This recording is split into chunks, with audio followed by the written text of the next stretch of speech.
नमस्कार, जय हिंद। मैं आपके साथ में आपका दोस्त प्रजापति आरबी सिंह। आज हम आपको वह जानकारी देने वाले हैं जो आपके मन में एक भ्रांति लगातार पैदा कर रही है। दरअसल अंग्रेजी काल में एक रेजिमेंट हुआ करती थी जिसका नाम महार रेजिमेंट था। प्रजापति समाज आज भी उस रेजिमेंट की मांग करता रहा है। महार प्रजापति समाज की एक खाफ है और उसी के नाम पर यह रेजिमेंट रखी गई थी। आमेर के राजा महार हुए और उन राजाओं के कहने के बाद इस रेजिमेंट का नाम महार रेजिमेंट था। दरअसल पूरी कहानी किस तरह है यह समझ लीजिए, क्योंकि महार बड़े लड़ाका थे। छत्रपति शिवाजी की सेना में तमाम महार थे और इसी के राजा थे छत्रपति शिवाजी। यही नहीं, भीमराव अंबेडकर भी इसी जाति में पैदा हुए। यह बात अलग है, कहीं पर महार समाज को उच्च जाति में रखा गया तो कहीं पर दलित में भी रखा गया। अलग अलग काम के आधार पर जातियां बनी और उसी जाति के आधार पर उन्हें रखा गया। जो महार कुम्हार का काम करने लगे वे महार कुम्हार कहलाए, जो लोहार का काम करने लगे वे महार लोहार कहलाए, मारू लोहार कहलाए। जो राजनीति से जुड़े रहे वे राजपूत कहलाए, क्योंकि राजपूत शब्द की देन या तो मुगलों की है या फिर अंग्रेजों ने राजपूताना शब्द दिया। इससे पहले कहीं पर भी राजपूत शब्द नहीं था। जातियों का लगातार उद्भव होता रहा और यह वही महार रेजिमेंट है जिसने बाजीराव पेशवा की सेना के छक्के छुड़ा दिए थे। आज भी सूर्य दिवस के रूप में मनाया जाता है। आज हम बताने वाले हैं आखिर महार का उद्भव कहां से हुआ। महार कुंभ जमा हार, कुंभहार, यानी यदि आप कुंभलगढ़ में जाते हैं, कुंभलगढ़ का किला महार राजाओं की एक बड़ी देन है। महार राजाओं की वजह से ही कुंभलगढ़ का किला है। इस पूरे वाक्य को आज सुन लीजिए और समझ लीजिए। जब तक आप इस पूरे वाक्य को समझेंगे नहीं, जब तक आप इस पूरे वाक्य को सुनेंगे नहीं, तब तक आपके समझ में कुछ आने वाला नहीं है। आज हम महार के बारे में आपको जानकारी देंगे और महार कुम्हार समाज की एक बड़ी खाफ है जो पश्चिमी उत्तर प्रदेश के साथ साथ राजस्थान, हरियाणा, पंजाब और गुजरात में रहती है। कहीं कहीं पर इन्हें मारू मावार के नाम से भी जाना जाता है। पूरी कहानी को सुन लीजिए और उस पर देखिए, भ्रांति मन में न रहे। इसीलिए हम आपको कह रहे हैं, जो लोग आज़ादी के बाद में जिन्हें शेड्यूल कास्ट में रखा गया, जो मुख्य धारा में रखा गया, उनका आधार केवल जाति ही नहीं था, उनका आधार था जो लगातार पिछड़े हुए हैं। जैसे मध्य प्रदेश में प्रजापति कुम्हार समाज को शेड्यूल कास्ट में रखा गया है। 1935 में जो अंग्रेजों ने साइमन कमीशन बनाया था उसके आधार पर उन जातियों को शेड्यूल कास्ट का दर्जा दिया गया था।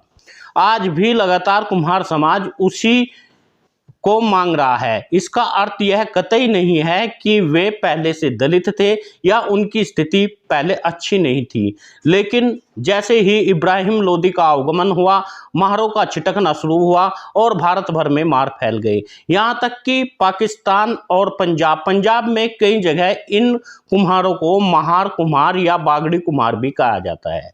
बागड़ी वही बागड़ी जो आज सिसोदिया वंश के लोग हैं और वे लोहार का काम करते हैं, वे भी अपने आप को मारू लोहार कहते हैं या बागड़ी लोहार कहते हैं और गोड़िया लोहार कहते हैं। कुम्हारों में भी इसी तरह की कई खापे हो सकती है, जैसे महार, गोला, हथेड़िया, पत्थरकटा। लेकिन दो बड़ी जातियां कुम्हार समाज की पाई जाती है, महार और गोला। गोला शब्द गवाला से बना है। गवाला यानी के यदुवंश, यदुवंश के जो वंशज कुम्हार बने वे गवाला या गोला कुम्हार कहे गए। लेकिन इन बातों पर, विषय पर, इस पर बहस करने की कतई जरूरत नहीं है जहां तक मैं समझता हूं, क्योंकि तमाम प्रजापति कश्मीर से लेकर के कन्याकुमारी तक एक है। पूरब से पश्चिम तक, उत्तर से दक्षिण तक हम अपने काम के आधार पर एक है। लेकिन यह भ्रांति मन से जान लेनी चाहिए और अपने दिमाग पर डालनी चाहिए कि महार का उद्भव कहाँ से हुआ और महार रेजिमेंट आज क्यों नहीं है और महार रेजिमेंट होनी चाहिए या नहीं। यह मांग तमाम लोग करते हुए आए हैं।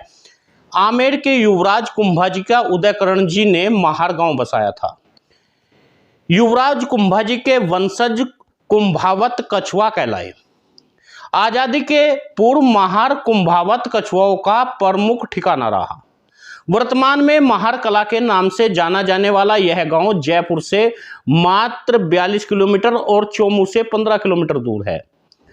आमेर के युवराज कुंभाजी 1545 में अमसर के रक्षार्थ सुल्तान बहलोल लोदी की सेना से युद्ध करते हुए जुझार गए।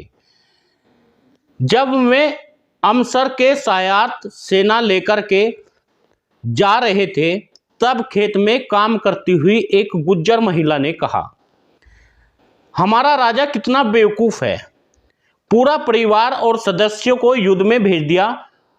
और शकुन जानने वाली इस महिला ने कहा, इस युद्ध में राजा की विजय तो होगी, पर सेना में शामिल उसके सभी परिवार शहीद हो जाएंगे। यह उसकी बात एक सैनिक ने सुन ली और युवराज को बताई। तब युवराज कुंभाजी ने अपने छोटे भाई पृथ्वीराज को, अपने पुत्र उदयकरण को वापस आमेर भेज दिया और भाई से वचन दिया, मेरी मृत्यु के बाद आमेर का आधा राज्य मेरे पुत्र को देगा। उस युद्ध में आमेर की सेना विजय हुई और कुंभाजी काम आए। कुंभाजी के पिता आमेर नरेश चंद्र सेन ने कुंभाजी के पुत्र उदयकरण सिंह को बरवाड़ा की जागीर दे दी।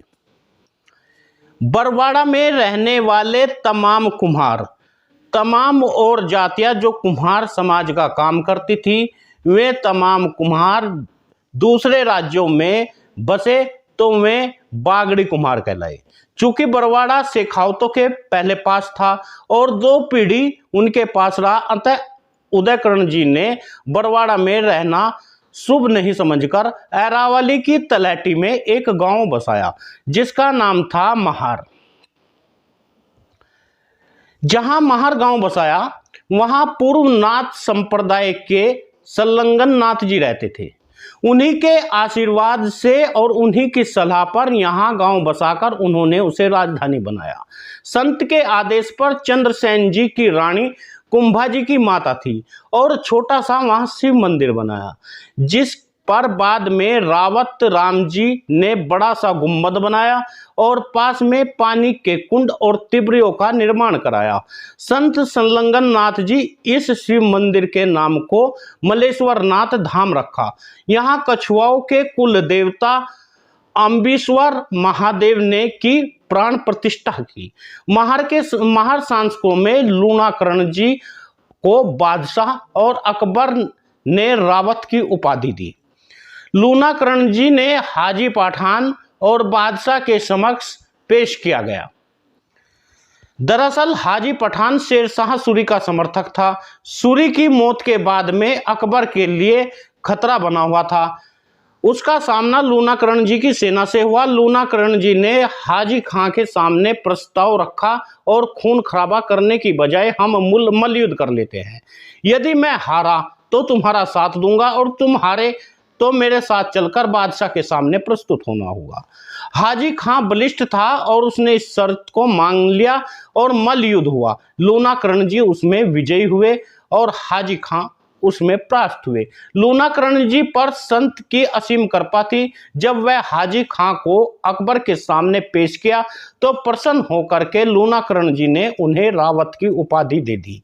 उसके बाद यहाँ के राजाओं को रावत कहने लगे। ये वही महार राजा थे जो बाद में रावत बने। इसी तरह संत की कृपा से कुंभाजी के पौत्र करमचंद जी ने सिर्फ एक आटे की बोरी पूरी मुगल सेना को भोजन की आवश्यकता अनुसार आटे की आपूर्ति कर दी और इस बात का पता अकबर को चला तो करमचंद जी ने बोदला की उन्हें उपाधि दे दी और कोठड़ी आदि की 1.25 लाख रुपए आमदनी वाली जागीर दिलवाई। कोठड़ी में करमचंद जी ने किला बनवाया और उनकी वहीं पर मृत्यु हो गई। आज भी उस किले में देवालय बना हुआ है जहां लोग उसे पूजते हैं।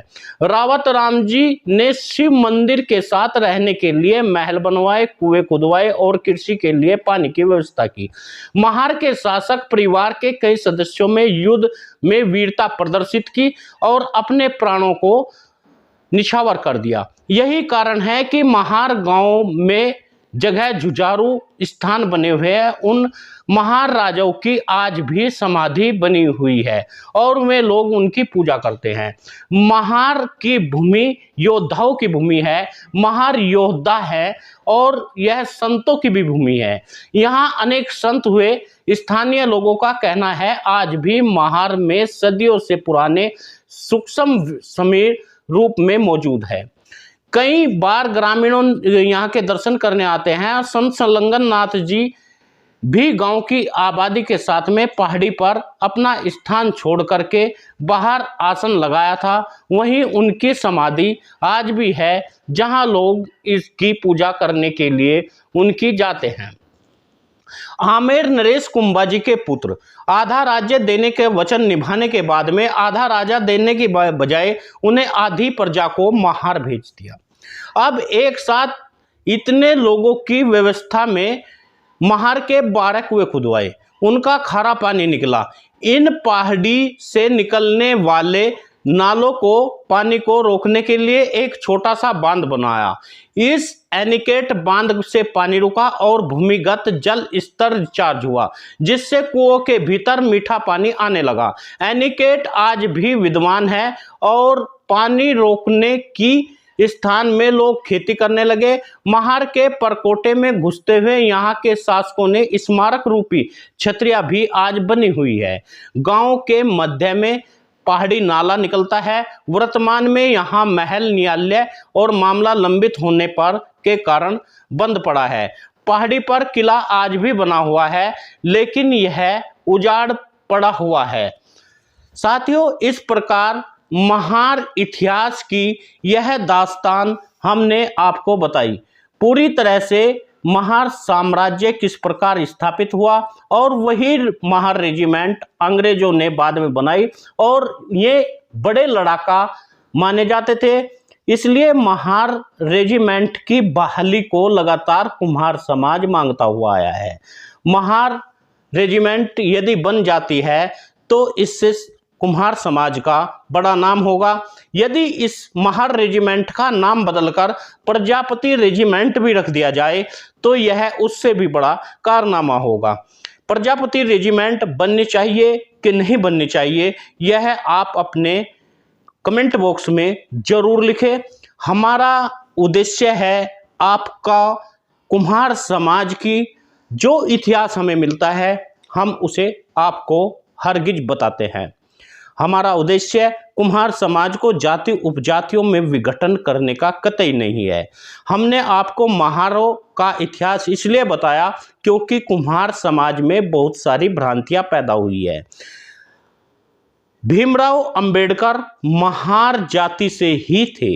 यह बात दूसरी है, महार जाति को मध्य प्रदेश के उन जिलों में अनुसूचित जाति में रखा जाता है। आज भी रखा जाता है, पहले भी रखा जाता था। इसीलिए और यही नहीं, ब्राह्मण के लिए तमाम लोग अछूत ही थे। वे उनके घर का खाते और पीते नहीं थे। कुम्हार समाज का भी यही हाल था, पूरे देश में यही हाल था। यही नहीं, राजघरानों में, राजपूतों में भी ब्राह्मण उस समय खाना अपने आप ही बनाकर खाता था। आप सभी से निवेदन है, यदि आपको वीडियो अच्छी लगी है तो वीडियो को शेयर जरूर करिए। न्यूज़ चैनल को